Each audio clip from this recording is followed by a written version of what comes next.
Come with me. Let us take to the air, leaving the world below for a moment of quiet reflection. We are drifting gently, above a land known for its incredible celebration of life. This is Costa Rica, a jewel of Central America, a place where the philosophy of pura vida, the pure life, is not just a saying but a profound reality.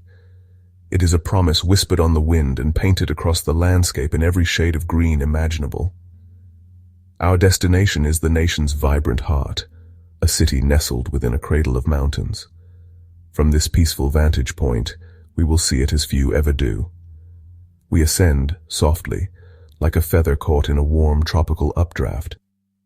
The sounds of the bustling world below begin to fade, replaced by the gentle hum of the breeze. Look down. The city of San Jose unfolds beneath us, a sprawling mosaic of color and form. It is not a city of sharp, imposing skylines, but one that seems to breathe with the land upon which it rests.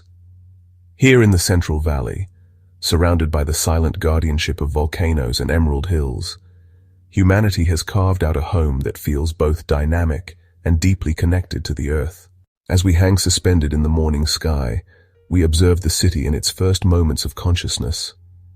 The sun's gentle rays spill over the Irazu and Poas volcanoes, casting long, soft shadows that stretch across the valley floor.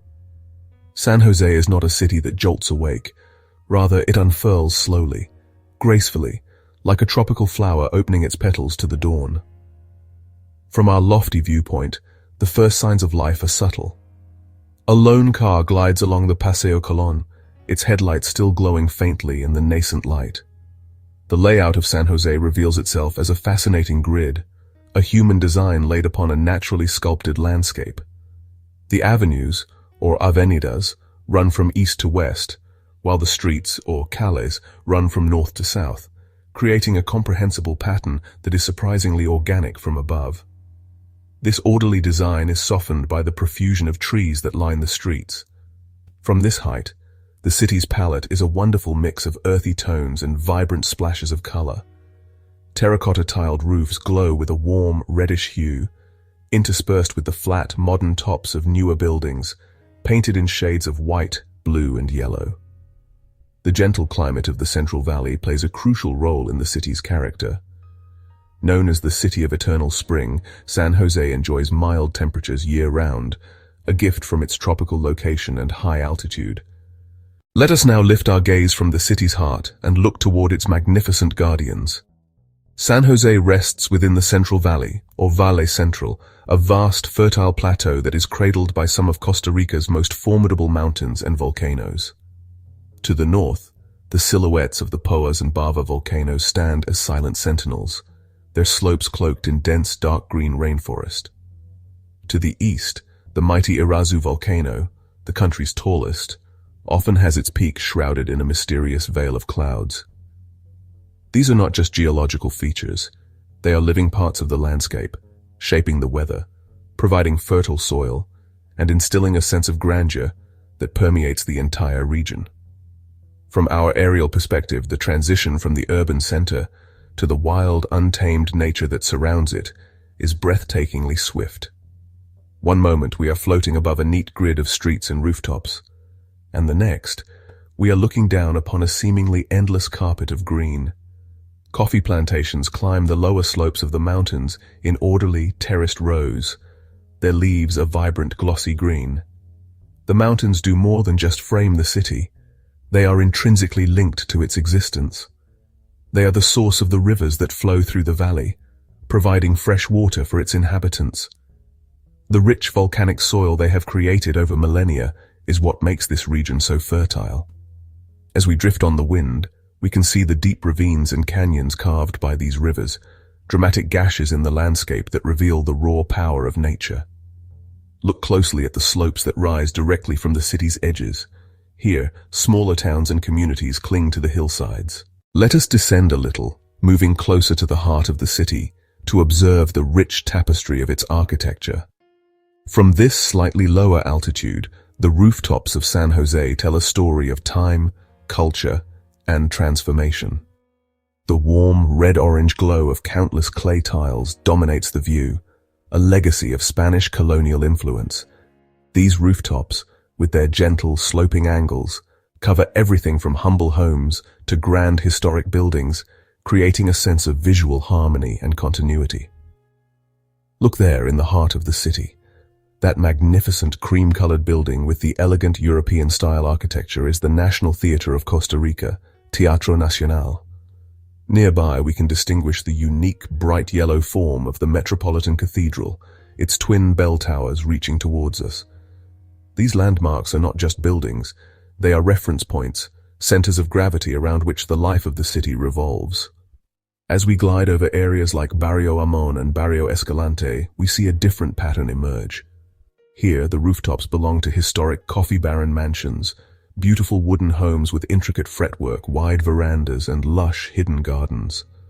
From the sky, these neighborhoods appear as leafy enclaves, where large, mature trees rise from private courtyards, their canopies shading the elegant structures below. It is a glimpse into a more opulent past, a time when San Jose was flourishing from the wealth of the golden bean, coffee. These areas provide a beautiful contrast to the more modern parts of the city. Yet San Jose is not a city frozen in time. Interspersed with the historic tiles and colonial mansions are the flat roofs and clean lines of modern architecture. We see office buildings, apartment complexes, and contemporary museums, their designs reflecting a more recent chapter in the city's story. This blend of old and new is not jarring. Instead, it creates a dynamic and evolving urban landscape. From our aerial viewpoint, it is clear that San Jose is a city that honors its past while confidently embracing the future.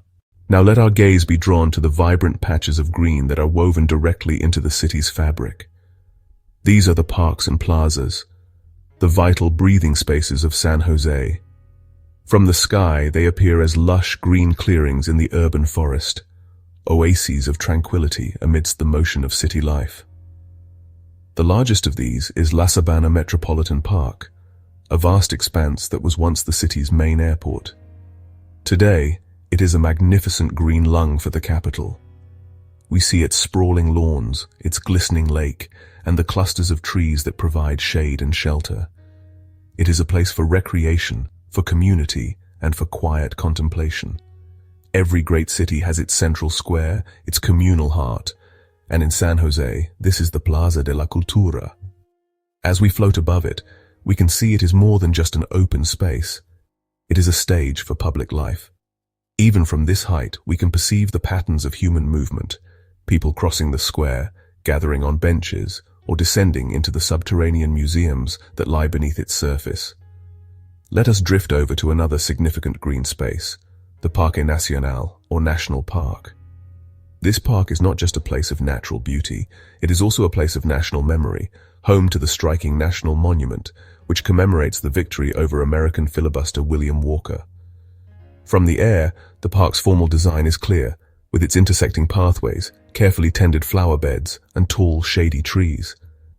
These parks are connected by the city's tree-lined avenues, creating a network of green that supports both human and animal life. From our vantage point, we can see how these green corridors allow birds and insects to move through the urban environment, a small but significant detail that highlights the city's integration with nature. The trees themselves are a wonder, from the brilliant purple blossoms of the jacaranda to the fiery orange flowers of the poro tree. These splashes of natural color, visible even from afar, are a constant reminder that in San Jose, nature is not just a backdrop, it is an active and cherished participant in the life of the city. We see how parks and gardens are not just afterthoughts, but are woven directly into the urban plan, creating oases of calm that are visible even from our high perch. It is a visual symphony of human creation and natural splendor. Let us turn our attention to the natural waterways that carve their paths through and around the city. These are the rivers, the lifeblood of the Central Valley, flowing down from the volcanic highlands. From our aerial perch, they appear as shimmering ribbons of silver and blue-green, winding their way through the landscape. The most prominent of these is the Virilla River, which defines the northern boundary of the city's metropolitan area. It flows through a deep, dramatic canyon, a powerful reminder of nature's patient, relentless force. We can see how the city has grown right up to the edge of this canyon, a stark and beautiful boundary between the human world and the wild. Following the course of these rivers, we see how they nourish the land. The vegetation along their banks is noticeably denser and more vibrant, creating lush green corridors that cut through urban and agricultural areas alike. These riparian forests are vital ecosystems, providing habitats for a surprising amount of wildlife that has adapted to life on the edge of the city.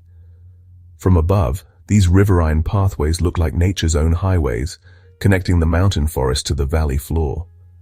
They are gentle veins carrying life-giving water, ensuring that even in the heart of the country's largest urban area, the wilderness is never truly far away.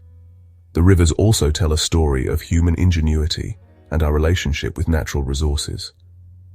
As we glide along their paths, we can spot the infrastructure that harnesses their power. Small hydroelectric dams, barely visible from this height, are tucked away in the canyons, generating clean energy for the city below. Bridges, both old and new, span the ravines, connecting communities and allowing the flow of commerce and daily life. These structures, seen from our peaceful vantage point, do not appear as intrusions on the landscape, but as carefully placed links. Observing these rivers from the sky instills a sense of peace and continuity. They have flowed through this valley for millennia, long before the city of San Jose ever existed, and they will continue to flow long after we are gone. They represent the constant, enduring presence of nature. As they meander through the landscape, they reflect the sky above, creating a beautiful visual connection between the earth and the heavens. Let us hover for a moment and observe the beautiful dance between history and modernity that defines San Jose's skyline. This is not a city of jarring contrasts, but one of graceful integration. From our high vantage point, we can see historic neighborhoods, with their colonial-era mansions and warm, tiled roofs nestled comfortably beside sleek contemporary buildings. Look at the area around La Sabana Park. Here, modern high-rise apartment and office towers stand tall, their glass facades reflecting the blue sky and the green expanse of the park below. They represent the city's growth, its economic dynamism, and its forward-looking spirit. These new structures do not overshadow the city's heritage. They seem to pay it respect. The urban planning has, for the most part, allowed for a gentle transition.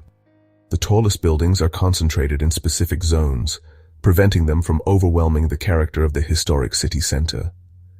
This thoughtful development allows the iconic dome of the National Theatre and the bell towers of the Metropolitan Cathedral to retain their prominence in the skyline. This harmony is also evident in the city's infrastructure. We can trace the path of the old railway line, a relic of the coffee boom era, which is now being revitalized as a modern urban train system. From the sky, we see the thin line of the tracks weaving through different neighborhoods, connecting the past to the present. We also see wide, modern highways designed to move traffic efficiently, existing alongside narrower, older streets that still follow their original, colonial-era paths. This layering of infrastructure tells the story of a city that is constantly adapting, building new systems on top of old foundations to meet the needs of its growing population. The most beautiful expression of this harmony is how both old and new architecture embrace the natural world. The historic mansions in Barrio Amon were built with large windows and verandas to let in the light and air, and were surrounded by lush gardens. Today, the most modern buildings in San Jose are designed with sustainability in mind, featuring green roofs, energy-efficient glass, and designs that maximize natural light and ventilation. As our gentle journey through the sky continues, the sun begins its slow descent towards the Pacific horizon, and the character of the light changes once more. The soft golden glow of morning has transformed into the warm, dramatic light of late afternoon. The long shadows of the morning have returned, but now they stretch in the opposite direction, painting the city in deep, rich colors. The western-facing slopes of the surrounding mountains are set ablaze with a fiery orange light, while the valleys fall into a soft purple haze. The city below seems to pause to take a collective breath in this magical, fleeting moment known as the golden hour. From our aerial viewpoint, the setting sun creates a spectacular display. The glass facades of the modern buildings in La Sabana and Romosa become mirrors capturing the brilliant colors of the sky and reflecting them back at us. The terracotta rooftops of the historic center now glow with an intense, fiery warmth, as if lit from within.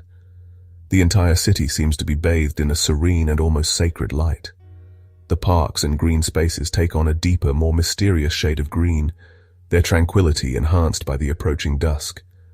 It is a time of profound peace, a moment when the city's beauty is at its most poetic and expressive.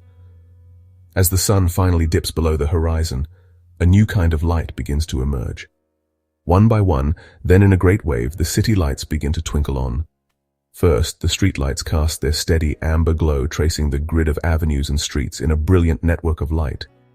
Then, the windows of homes and office buildings begin to illuminate, creating a vast, glittering carpet that spreads across the entire valley floor. From the sky, San Jose transforms from a city of form and color into a city of light, a constellation of human life spread out beneath the darkening heavens. The patterns of the neighborhoods are now defined not by rooftops, but by these clusters of light. This nocturnal view is just as captivating as the daytime one. Our 10-minute journey is drawing to a close. The sky has darkened completely, and the city below has settled into its nightly rhythm, a beautiful constellation of human presence nestled in the great dark valley. It is time for us to gently descend, to return to the world below, but we will carry the memory of this perspective with us. From this serene vantage point, we have seen San Jose not as a chaotic collection of streets and buildings, but as a living, breathing entity, a place of remarkable harmony. We have seen how it embraces the magnificent nature that surrounds it, drawing life and identity from the mountains, rivers, and fertile earth. The lasting impression is one of peaceful coexistence. We have witnessed the delicate dance between the urban and the wild, the old and the new, the light and the shadow. San Jose is a city that does not shout its presence, it whispers it. Its beauty is not in towering skyscrapers or monumental grandeur, but in its human scale, its abundant greenery, and its gentle, resilient spirit. It is a city that reflects the national ethos of Pura Vida, a commitment to a life that is simple, peaceful, and deeply connected to the wonders of the natural world. This is the quiet truth that is revealed when one takes the time to look from above. As we drift lower, the sounds of the city begin to return, the distant hum of traffic, the faint echo of music, the murmur of life. But they no longer seem so overwhelming. Having seen the whole, we can now appreciate the parts with a renewed sense of wonder. We understand how each street, each park, each rooftop is a small piece of a much larger, more intricate tapestry. The city is a mosaic, and from the sky, we have been privileged to see the complete picture, to understand how all the individual pieces fit together to create something truly beautiful and unique. Let this aerial memory be an invitation to look for the patterns of harmony in our own worlds and to appreciate the quiet beauty that can be found when we change our perspective.